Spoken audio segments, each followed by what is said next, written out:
Why, hello everyone! I'm your lovely host, Innocent, and welcome back to Innocent's Voice Acting Advice, or as we like to call it, Eva!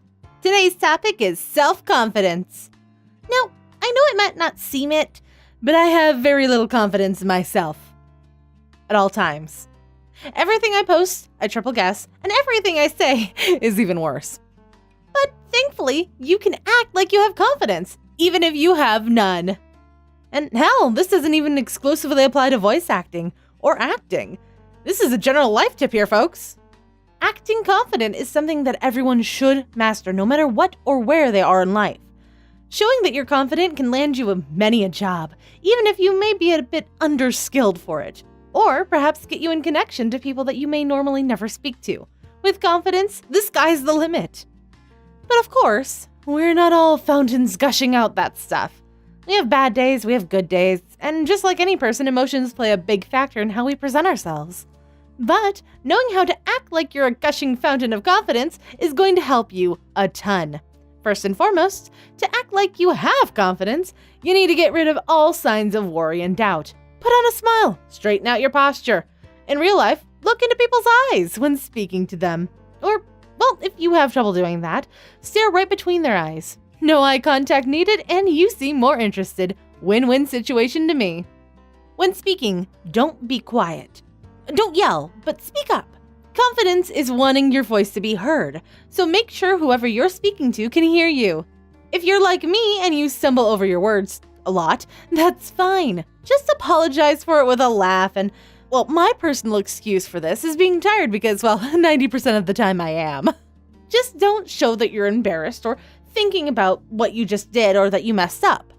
Because, newsflash, no one in this world is perfect 100% of the time. Everyone messes up and stumbles over their words and says the wrong thing. It's fine. Just take a breath, correct yourself, and continue.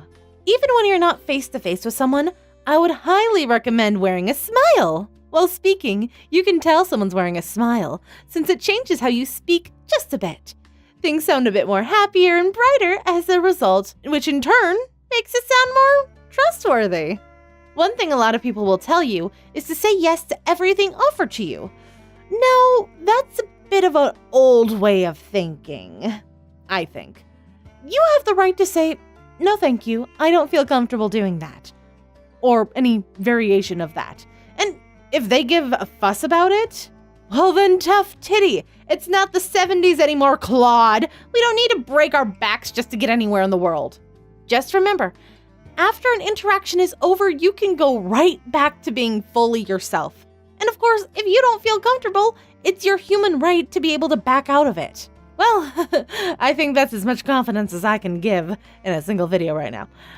So, thank you for watching. If you have any other suggestions, comments, concerns, leave them in the comments below. Hey, maybe even other Eva topics that you want to discuss. Leave those down there too. Or you can at me on Twitter, Creating Love. I'm more than happy to help to the best of my ability. This has been episode number 24 of Eva. Break a leg and go out there and voice act to your heart's content. We never speak of that. Anyway, if you liked what you just watched, feel free to click or tap here and it will take you to the latest video on my channel. Or you can let the YouTube algorithms choose a video it thinks you'll like. Magic! And of course, you can click or tap over here to subscribe to my channel if you haven't already. Come join the cult! We're always open to new members. Anywho, I hope to see you all soon. Peace out. Bye-bye!